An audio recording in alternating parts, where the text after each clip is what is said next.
Assalamualaikum warahmatullahi wabarakatuh. Perkenalkan, nama saya Alif Yadli dengan NIM 230051 sebagai perwakilan kelompok 1. Di sini, kami akan mempresentasikan materi tentang kedudukan dan fungsi bahasa Indonesia, dan kami juga membahas tentang bahasa baku. Sebelumnya, kami berterima kasih banyak kepada Ibu Profesor Dr. Hajah Hasnah Faiza, ARM Hum, karena telah mengizinkan kami untuk mempresentasikan materi kami pada hari ini.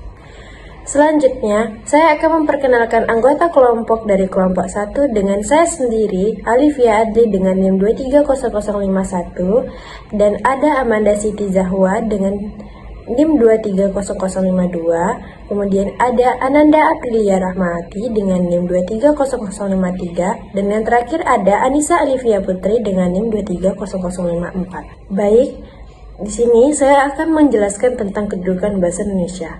Kedudukan bahasa Indonesia itu dibagi menjadi dua, yaitu kedudukan bahasa Indonesia sebagai bahasa nasional dan kedudukan bahasa Indonesia sebagai bahasa negara. Bahasa Indonesia dalam kedudukannya sebagai bahasa nasional didasarkan pada Sumpah Pemuda pada tanggal 28 Oktober 1928 dalam butir ketiganya dengan bunyi, "Kami, putra dan putri Indonesia, menjunjung Bahasa Persatuan Bahasa Indonesia." Perkenalkan, nama saya Amanda Siti Zahwa dengan NIM 230052. Saya akan melanjutkan pembahasan tentang kedudukan bahasa. Kedudukan bahasa Indonesia sebagai bahasa negara.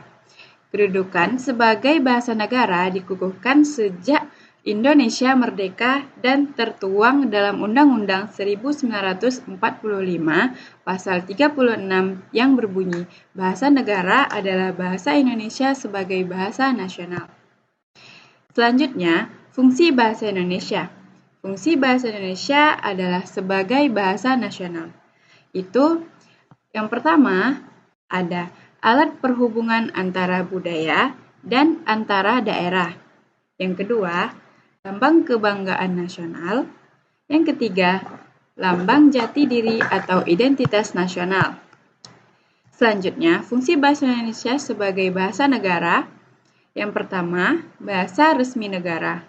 Yang kedua, pengantar resmi di lembaga-lembaga pendidikan. Yang ketiga, bahasa iptek dan budaya.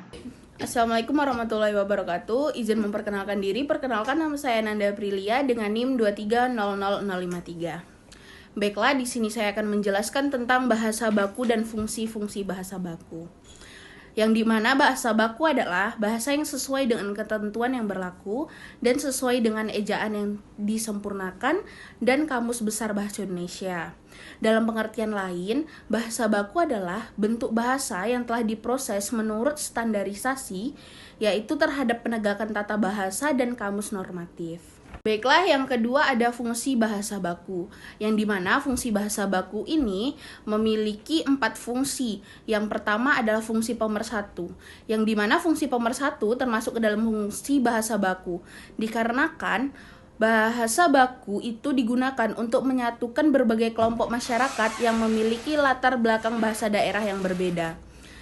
Yang kedua ada fungsi kekhasan, yang dimana fungsi kekhasan termasuk ke dalam fungsi bahasa baku karena bahasa baku meskipun menyatukan berbagai kelompok masyarakat tetap mencerminkan khas suatu bangsa atau daerahnya. Terus yang kedua ada fungsi kewibawaan, yang dimana fungsi kewibawaan ini termasuk ke dalam fungsi bahasa baku yang dianggap sebagai bentuk bahasa yang memiliki status resmi dan diakui secara luas oleh masyarakat. Yang keempat ada fungsi kerangka acuan, yang dimana fungsi kerangka acuan ini termasuk ke dalam fungsi bahasa baku karena bahasa baku menyediakan standar dan pedoman yang digunakan oleh seluruh masyarakat dalam berkomunikasi secara jelas dan konsisten. Baiklah, sekian dari saya. Assalamualaikum warahmatullahi wabarakatuh. Saya Anissa Alifia Putri dengan NIM 230054. Di sini saya akan menjelaskan tentang contoh-contoh kata baku dan tidak baku, serta perbedaan kata baku dan tidak baku. Pada contoh pertama, kata bakunya akhirat. Kata tidak bakunya akhirat.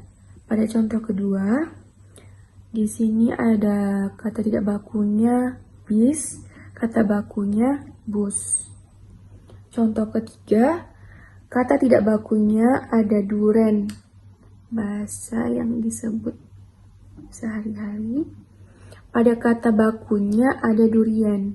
Pada perbedaannya, kata baku adalah kata yang sesuai dengan kaidah-kaidah yang berlaku di dalam bahasa Indonesia atau KBBI.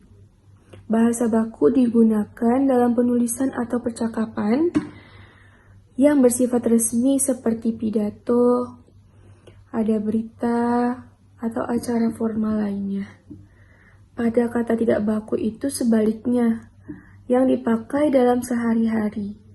Kita berbicara dengan teman, berbicara dengan orang tua, berbicara dengan saudara.